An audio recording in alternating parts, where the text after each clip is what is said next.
Jutaan umat kaget.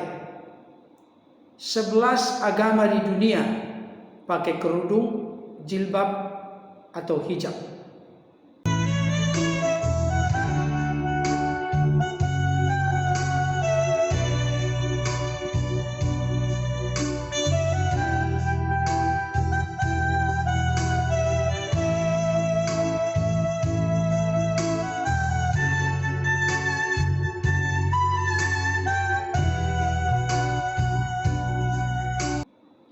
Shalom, salam sejahtera dalam kasih Kristus. Pada kesempatan ini saya akan membahas satu ulasan penting dan menarik. Oleh karena itu saya mendorong Bapak Ibu Saudara untuk berkenan menontonnya sampai tuntas agar tidak salah mengerti atau gagal paham. Ulasan ini saya beri judul Jutaan umat kaget. 11 agama di dunia pakai kerudung, jilbab, atau hijab. Sebelum saya lebih jauh memberikan beberapa ulasan dan catatan penting serta menarik terkait dengan topik ini, ada baiknya mari kita saksikan dulu yang berikut ini.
Beberapa waktu belakangan ini, ramai tersebar di seputar dunia maya sebuah gerakan dari ajaran Kristen Ortodoks Syria.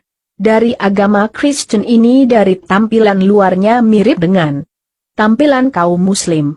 Yang pria berpeci, yang wanita berjilbab, bahkan ada beberapa ibadah mereka yang persis dengan ibadah umat Islam. Seperti salat, puasa, dan mereka pun berhaji. Mesti tata caranya tidak sama. Ajaran ini bukanlah ajaran agama barunya. Ortodoks Syria ini menjalankan salat 7 waktu dalam sehari semalam dengan menggunakan bahasa Arab mereka. Amin. Kudus, kudus, kudus, Rabbul Qayyum, mamlukatus samawati min tasbihu, al-masdul tilali. Mubarakal jiyati wasiyati bismi Rabbi, al-masdul tilali. Kudus anta ya Allah, kudus anta ghairul mati, ya man sulita zulana arhamna, ya Rabbana arhamna, ya Rabbana asfaku ilaina warhamna, ya Rabbana akbal ibadatina wa salawatina warhamna.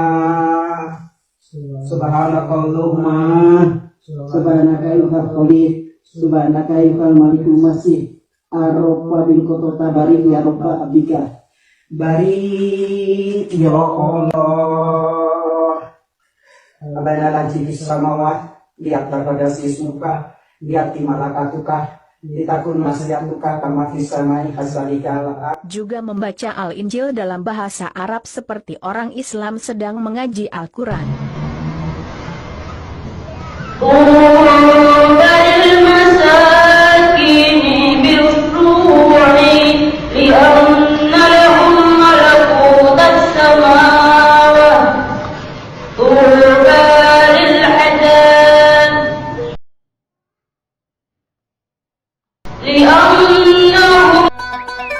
المسيح أقدر، المسيح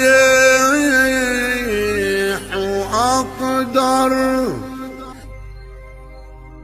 أشهد أن المسيح هو الله. حي على الخلاص، حي على الخلاص، فالخلاص خير من الموت،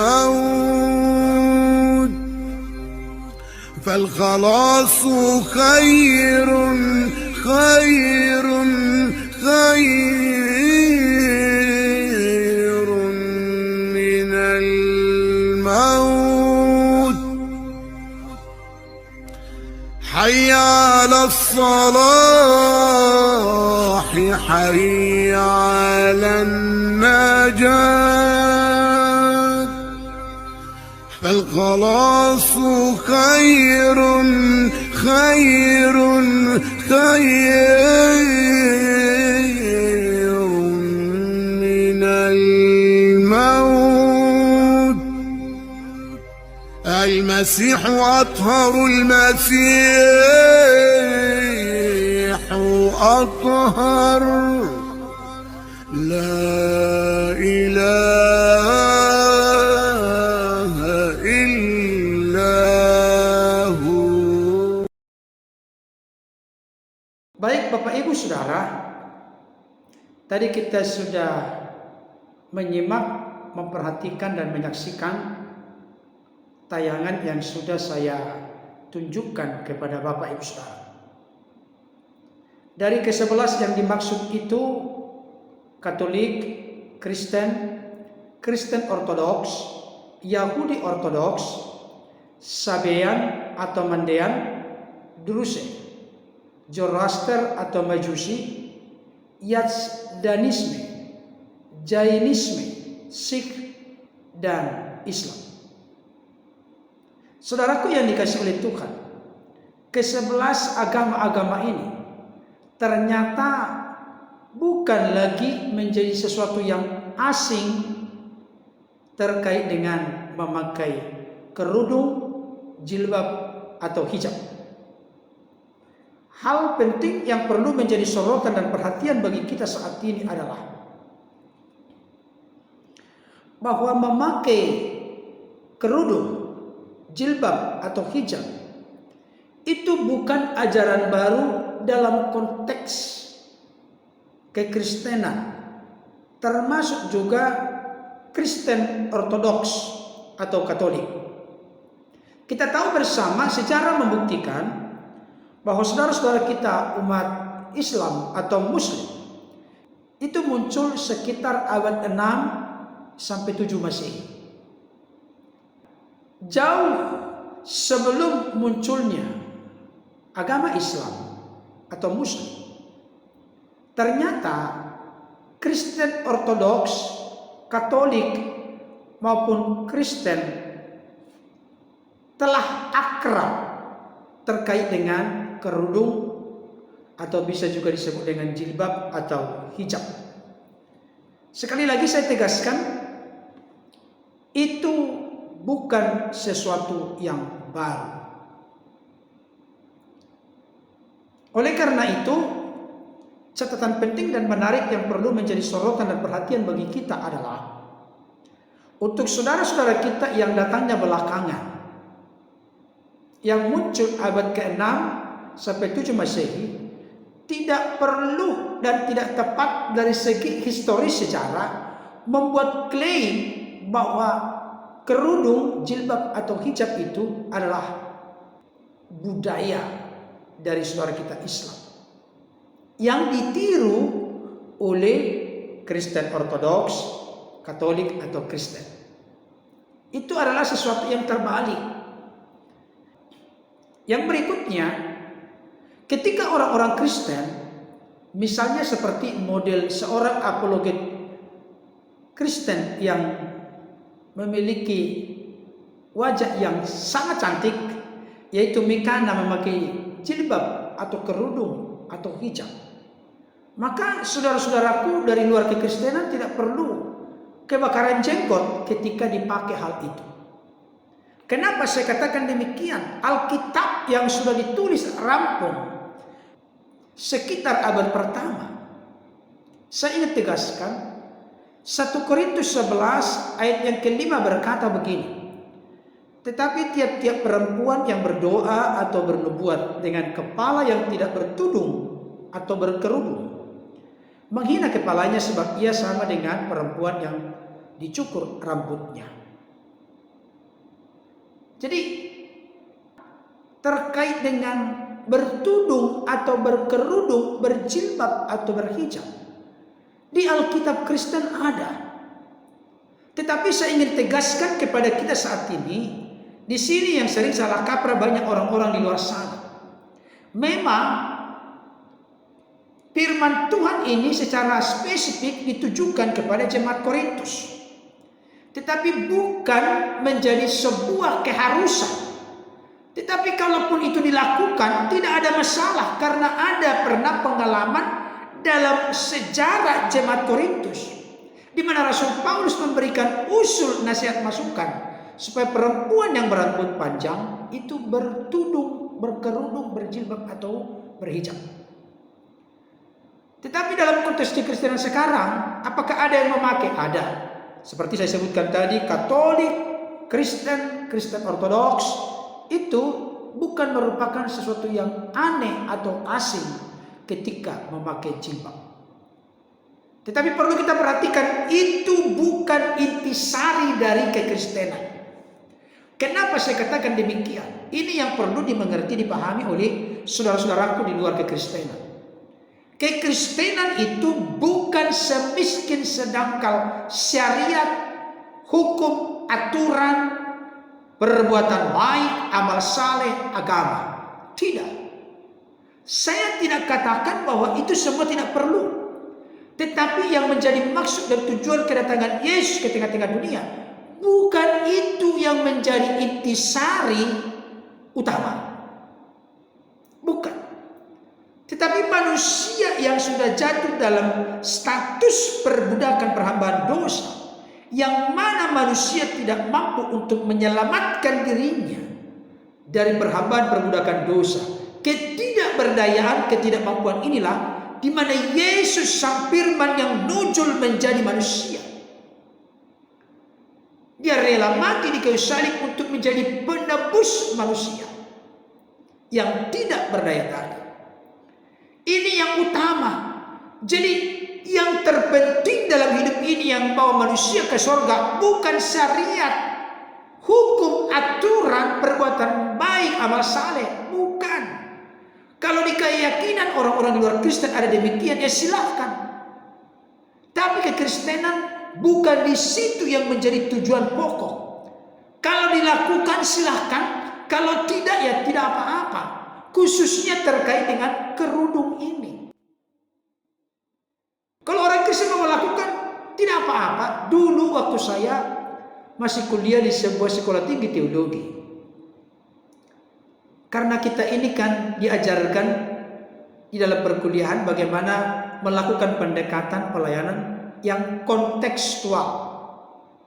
Kita dulu belajar sampai 7 kali kadang-kala berdoa. Karena itu diidentikan dengan Kristen Ortodoks. Yang saat itu kita cukup dekat dengan Romo Dr. Daniel Biantoro, Ketua Umum sekaligus pendiri Gereja Ortodoks Indonesia. Kita terbiasa dengan jam-jam doa itu 7 kali sehari semalam berdoa, dan itu dalam bahasa Arab saat itu. Kalau sekarang saya sudah lupa karena sudah agak pernah lagi diulang-ulang. Tetapi masih ada dikit-dikit yang ingat. Bismillahi walibni wa rohul kudusi ilahu wakil. Al-majdullaka ya ilahuna al-majdullaka. Ada yang begitu-gitu ya. Ada bahasa Arab doa kami. Abana laji fis samawati, lihat kodasi sesmuka, lihat malakutuka, dan seterusnya. Ada itu dulu kita pelajari. Setiap perempuan ketika dulu kita kuliah, ketika mengikuti ibadah dan doa-doa itu, mereka memakai kerudung. Tidak ada masalah. Karena memang apa? Di Alkitab ada, dan tradisi yang dijalankan oleh gereja-gereja di zaman dahulu seperti gereja Ortodoks, saudara-saudara kita Katolik juga. Makanya susternya itu kan memakai kerudung. Tidak menjadi sesuatu yang asing. Itu yang pertama. Yang kedua, perlu kita pahami historis atau sejarah. Supaya jangan terlalu picik, dangkal, dan miskin mengklaim, oh itu budaya kami, itu ajaran kami, itu ibadah kami. Terlalu picik dan nanti memalukan demikian. Ingat, perhatikan, 11 agama di dunia ternyata memakai kerudung, jilbab atau hijab. Tadi saya sudah sebutkan, Katolik, Kristen, Kristen Ortodoks, Yahudi Ortodoks, Sabean atau Mandean, Druze, Zoroaster atau Majusi, Yazdanisme, Jainisme, Sikh, dan Islam. Nah, saya ingin tegaskan kepada kita, salah satu kelemahan kita dalam beragama adalah terlalu picik, terlalu gampang mengklaim. Apalagi lo yang niru gue, bukan gue yang niru lo. Kalau orang-orang Kristen jangan masuk standar begitu. Kalau ada sesuatu yang baik di dalam kekristenan yang dilakukan oleh orang lain, silahkan saja, tidak ada masalah. Tapi kalau orang-orang lain yang datangnya belakangan, abad 6 dan 7, ketika orang-orang Kristen yang lebih dahulu ada eksistensi keberadaannya, jangan terlalu mudah berkata dengan picik, dangkal, dan sempit, mengklaim bahwa itu adalah punya dari yang datang di abad 6-7. Itu yang tidak fair. Kiranya ulasan ini dapat memberi inspirasi kepada kita. Tuhan Yesus menolong kita untuk tetap setia berjalan dan berdiri dalam kebenarannya. Amin.